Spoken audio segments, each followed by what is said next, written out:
There's a sound that the farmers of western Kansas know the way sailors know the sound of the sea. It's the sound of wind, not a breeze. Kansas doesn't do breezes. Wind. A steady, relentless 25 miles per hour current of air that comes off the Colorado plains and crosses the western third of Kansas without hitting a single thing tall enough to slow it down. No mountains, no forests, no hills worth naming. Just flat open prairie stretching to every horizon. And wind that never stops. In most of America, wind is weather. It comes and goes. In western Kansas, wind is geography. It's as permanent as the soil beneath your feet. Or at least as permanent as the soil used to be before the wind started taking that, too.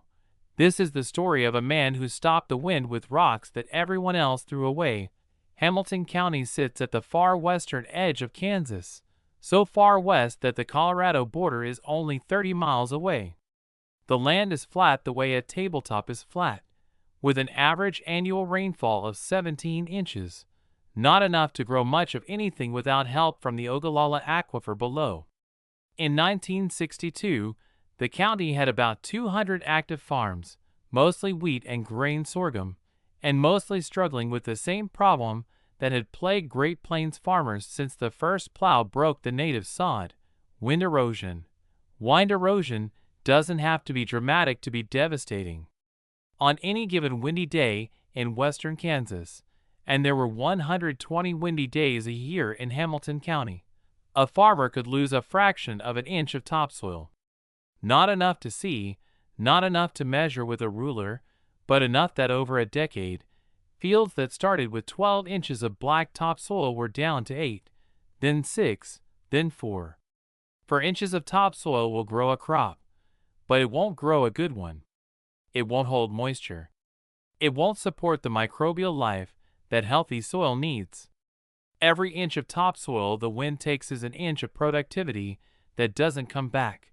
Not in a season, not in a decade, not in a lifetime.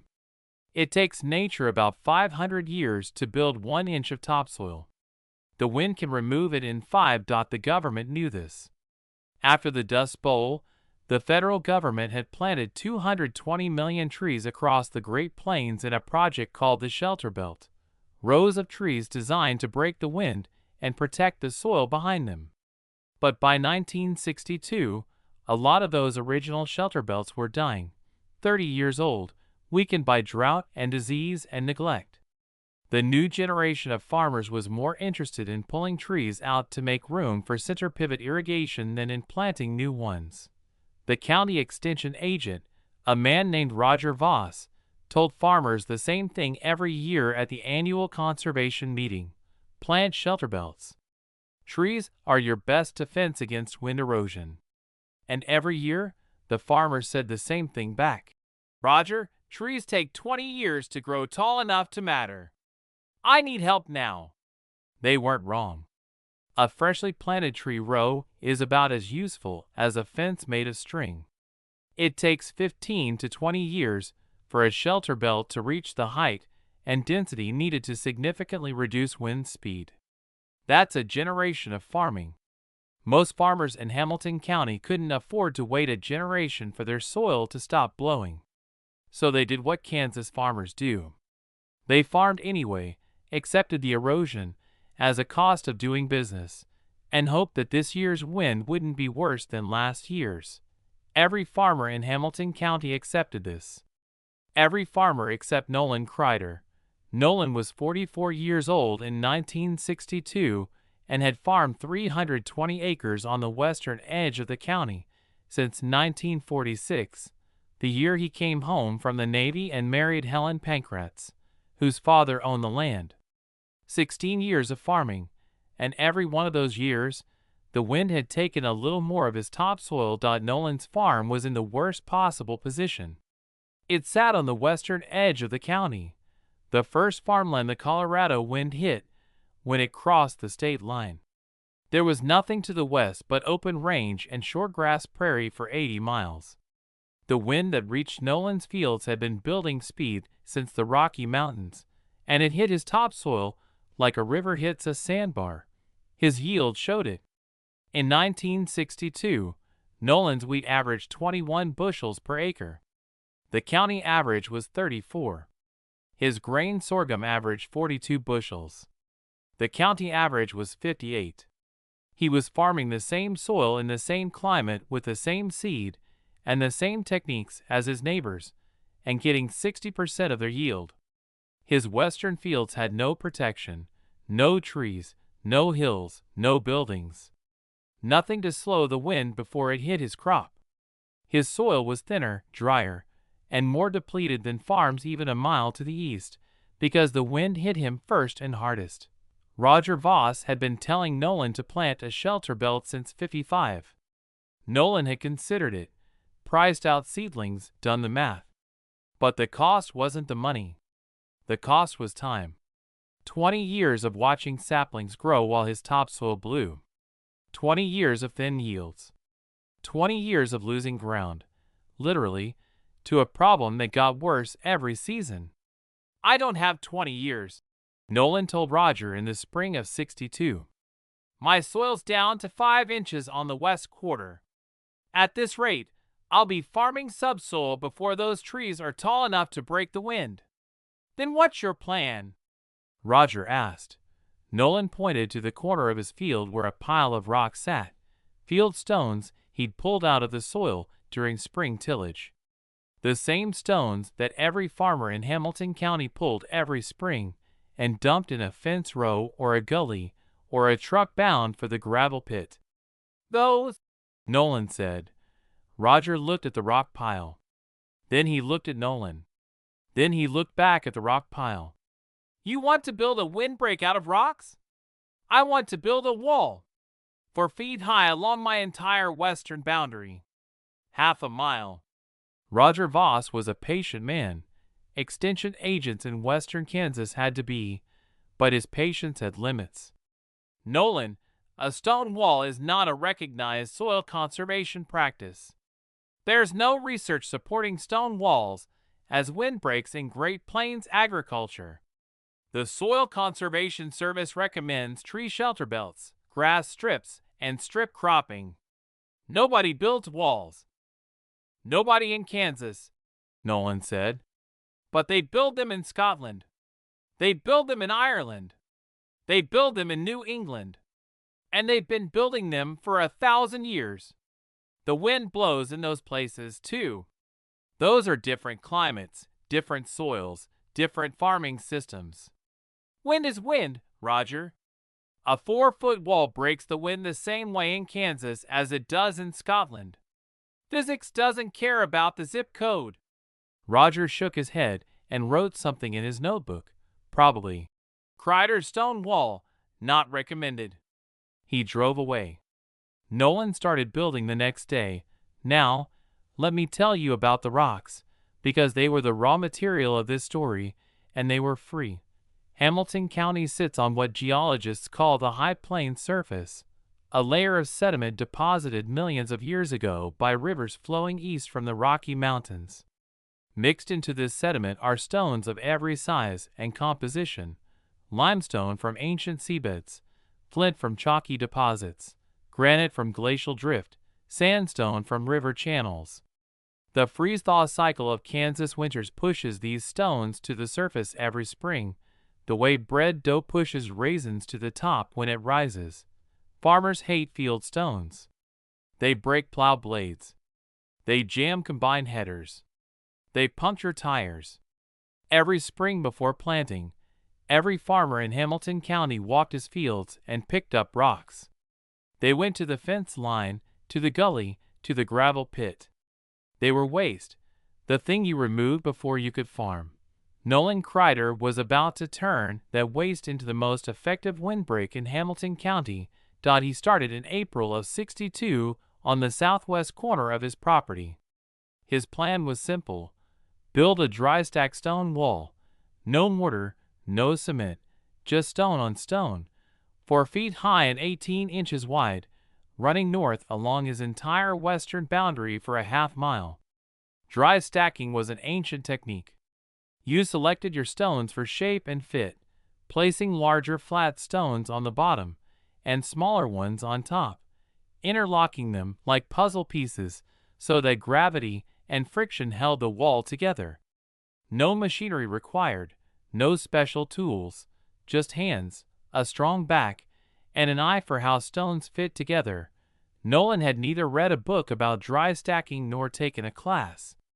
What he had was 16 years of pulling rocks out of his fields and noticing, the way a farmer notices everything about the materials he handles, that some rocks were flat, some were round, some were angular, and they all had surfaces that locked together if you placed them right. He worked alone. Every morning before fieldwork, 2 hours on the wall. Every evening after fieldwork, another 2 hours. Weekends all day. He hauled rocks from his own fields, then from his neighbors' fields. They were happy to let him take their waste. "Nolan's coming for rocks again," they'd say at the co-op. "I told him he could have every stone on my place. Saves me hauling them to the pit. What's he building? A wall. Stone wall, 4 feet high along his west boundary. What for? He says it'll stop the wind." And then came the laughter. In Hamilton County, Kansas, in 1962, the idea of stopping the wind with a pile of rocks was about as serious as stopping the rain with an umbrella. The wind was a force of nature. It couldn't be stopped.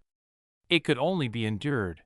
The John Deere dealer in Syracuse, a man named Merle Haxton, was the most vocal critic.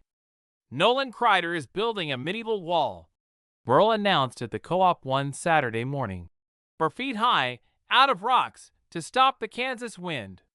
He paused for dramatic effect. "Next thing you know, he'll be digging a moat and raising the drawbridge." The crowd laughed. Merle was good at this. The public performance, the easy mockery, the crowd-pleasing dismissal of anything that didn't involve buying new equipment from his showroom. "Somebody ought to tell Nolan that we have tractors now. We have center pivots. We have herbicides. We have modern farming. We don't need to go back to the Stone Age to solve our problems." The name stuck. Nolan Kreider became the Rockman. His wall became the medieval wall. And for 6 years, while Nolan stacked stones one by one along his western boundary, the county laughed. By the end of 62, Nolan had completed about 400 feet of wall, roughly a sixth of the total distance. The wall was 4 feet high, 18 inches wide at the base, tapering to 12 inches at the top. Each stone was selected by hand, placed by hand, and fitted to the stones around it by trial and error. There were no straight lines. The wall followed the natural contour of the fence line, curving slightly where the ground dipped or rose. It was, by any objective measure, beautiful work. The stones were arranged with an eye for balance and fit that came from handling thousands of individual pieces.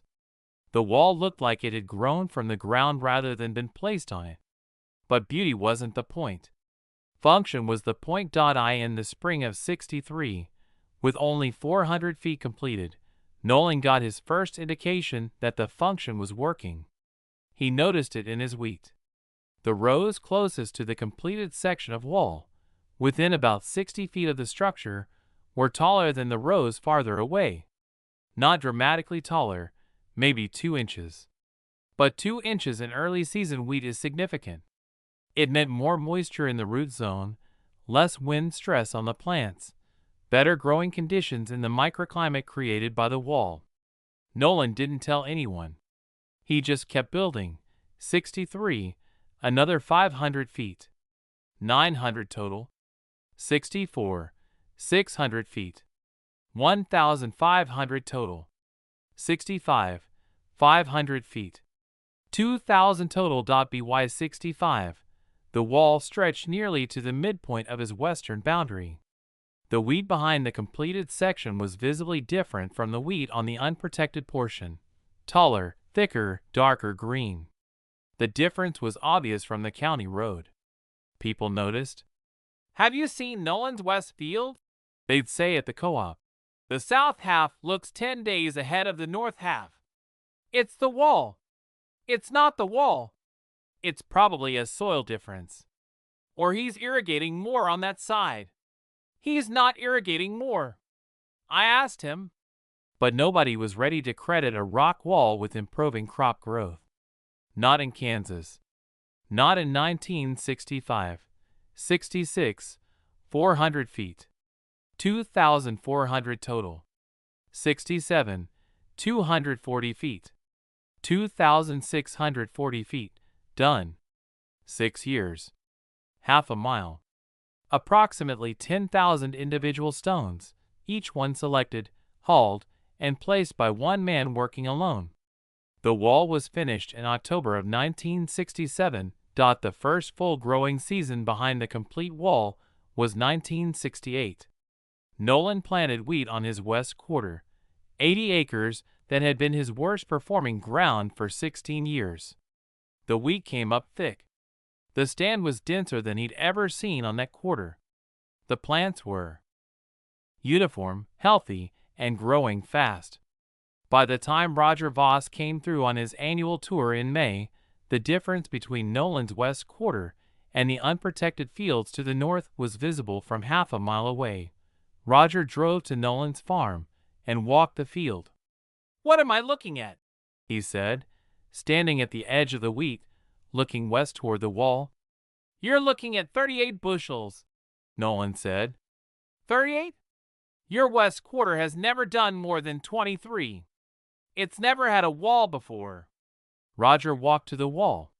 He stood on the downwind side, the field side, and held up his hand. The wind that was blowing his hat on the upwind side was barely detectable where he stood. The wall wasn't stopping the wind entirely. Air still moved over the top and around the ends, but it was reducing the velocity by what felt like 70 or 80% for a distance of about 200 feet downwind. "That's a significant reduction," Roger admitted, thinking like a scientist now, not a bureaucrat. "A 4-foot wall should theoretically reduce wind speed for a distance of 10 to 15 times its height on the downwind side. 4 feet times 15 is 60 feet. But you're seeing effects much farther than that. Because it's not just the height," Nolan said. "It's the mass.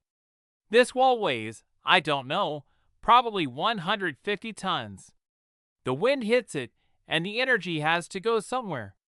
Some goes over the top, some goes around the ends, but a lot of it just stops, dissipates. The wall absorbs it." He picked up a flat piece of limestone about the size of a dinner plate.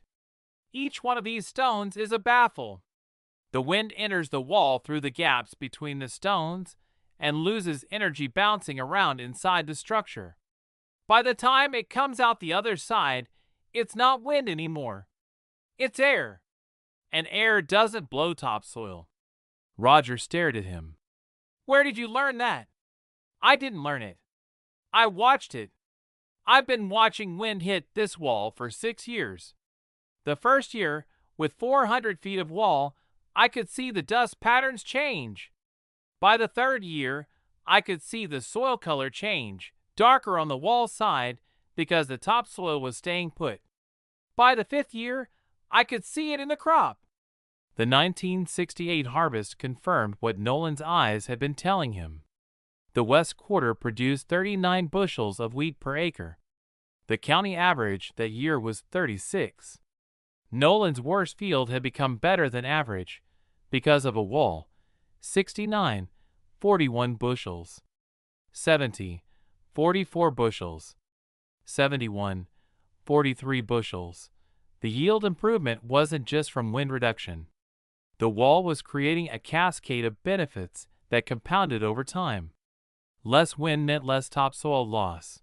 The soil behind the wall was getting thicker, not thinner.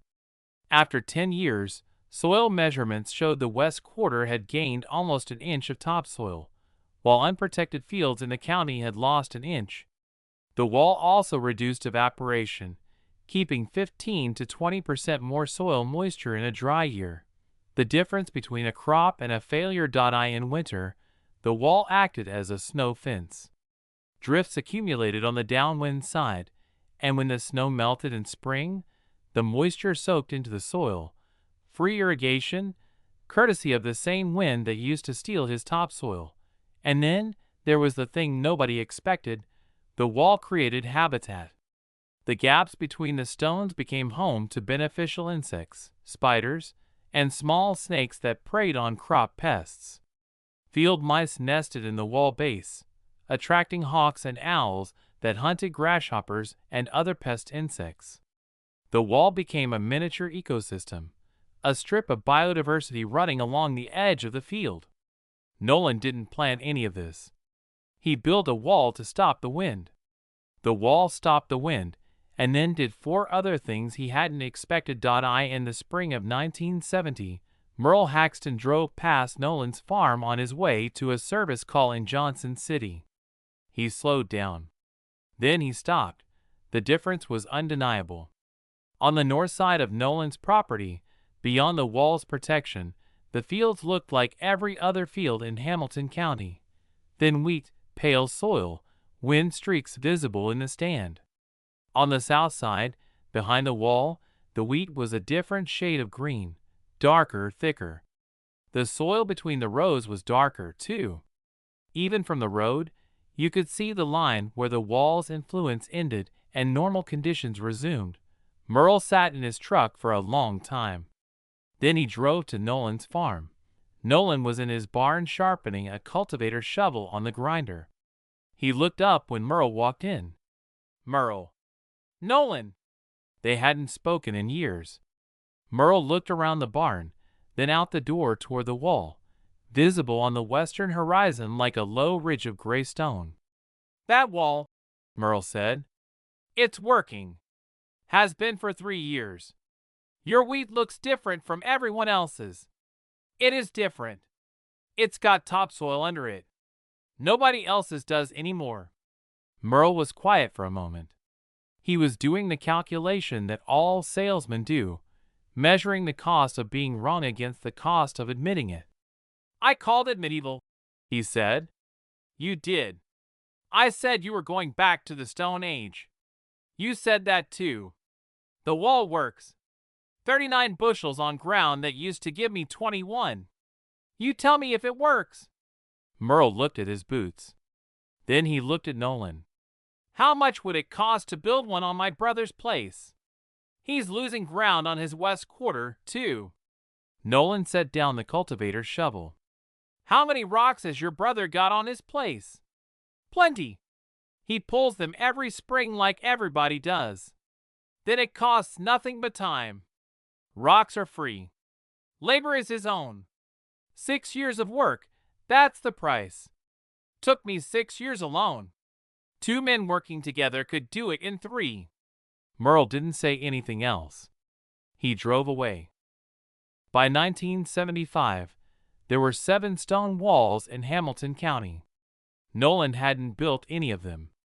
The other farmers had built their own, coming to his farm, walking the wall, studying the construction, then going home to do the same thing on their own boundaries. Roger Voss, the county agent who had once told Nolan that stone walls weren't a recognized practice, published a bulletin in '73 titled, Stone Windbreaks in Western Kansas, an Alternative to Traditional Shelter Belts. It included yield data from Nolan's farm, soil moisture measurements, and a construction guide based on Nolan's methods. It was the first official recognition that a farmer with no engineering degree had developed a soil conservation technique that outperformed the standard recommendation. The Soil Conservation Service sent a field officer to Hamilton County in 1974. He spent 3 days measuring wind speed, soil movement, and crop performance on both sides of Nolan's wall. His report confirmed what Nolan had known for 12 years. The wall reduced wind speed by 60 to 75% for a distance of up to 200 feet downwind. Soil loss behind the wall was essentially zero, compared to an average of 2 tons per acre per year on unprotected fields in the county.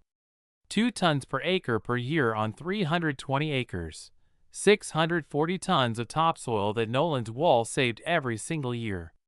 Over 30 years, That's almost 20,000 tons of soil that stayed on Nolan's farm, while his neighbor's soil blew to Oklahoma. The SCS officer asked Nolan how he'd known the wall would work. "I didn't know," Nolan said. "I guessed, but it was an educated guess. I'd watched the wind hit every vertical surface on my farm for 16 years, the barn, the grain bin, the equipment shed. Every one of them had a calm zone on the downwind side where the dust didn't blow and the snow piled up. A wall is just a longer, lower version of a building. Same physics. But you build it from materials nobody considered useful. The rocks aren't useful to a farmer who's trying to plow. They're useful to a farmer who's trying to stop wind. Different problem, different definition of useful." The officer included that quote in his report. It was cited in 3 subsequent SCS publications. Nolan farmed until 1992. He was 74. He had built 1 wall and inspired 19 more across Hamilton County. He'd watched his worst field become his best field. He'd turned 10,000 rocks, the waste product of Kansas farming, into the most effective windbreak in the county. His son Paul took over the farm and the wall. The wall needed almost no maintenance. Dry stack stone walls are self-correcting.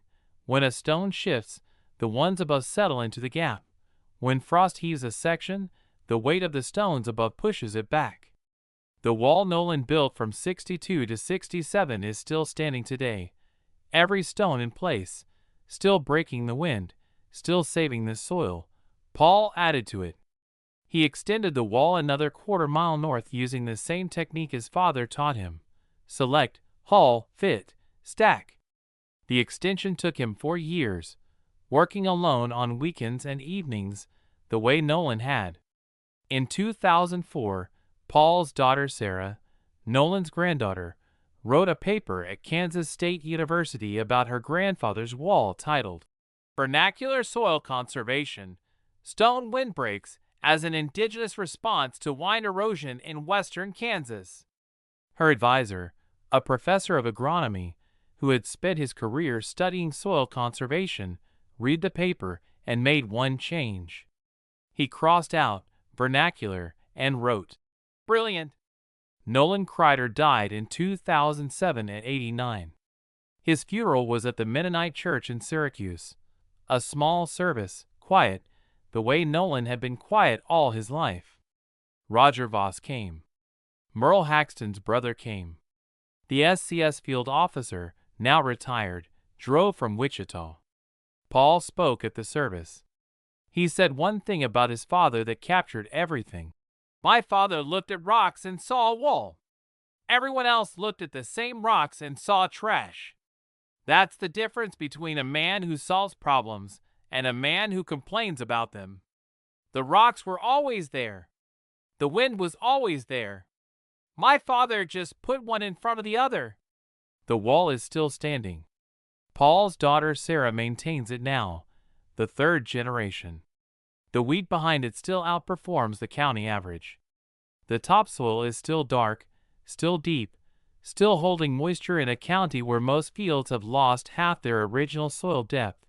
Every spring, when the freeze-thaw cycle pushes new rocks to the surface of the fields around the wall, Sarah picks them up the same way her grandfather did, the same way her father did, and adds them to the wall. Not because the wall needs them, but because the wall taught her family that nothing the land gives you is waste. Not if you know what to do with it. Sometimes the answer to a force of nature isn't technology. It's geology. Sometimes the most advanced solution is the most ancient one. And sometimes the man who spends 6 years stacking rocks that everyone else throws away is the man who understands something that nobody with a degree, a dealership, or a government bulletin could see. The wind is the problem. The rocks are the answer. Patience is the tool that connects them. Nolan Kreider built a wall not because he was told to, not because anyone believed in it, not because there was a program or a subsidy or a manual that said it would work. He built it because his soil was blowing away. And he had 10,000 rocks and nothing but time. The soil stopped blowing. The yields doubled. The wall still stands. And the rocks, the ones everyone threw away, the ones nobody wanted, the ones that broke plow blades and jammed combines, and made every farmer in the county curse every spring, those rocks turned out to be the most valuable thing on the farm.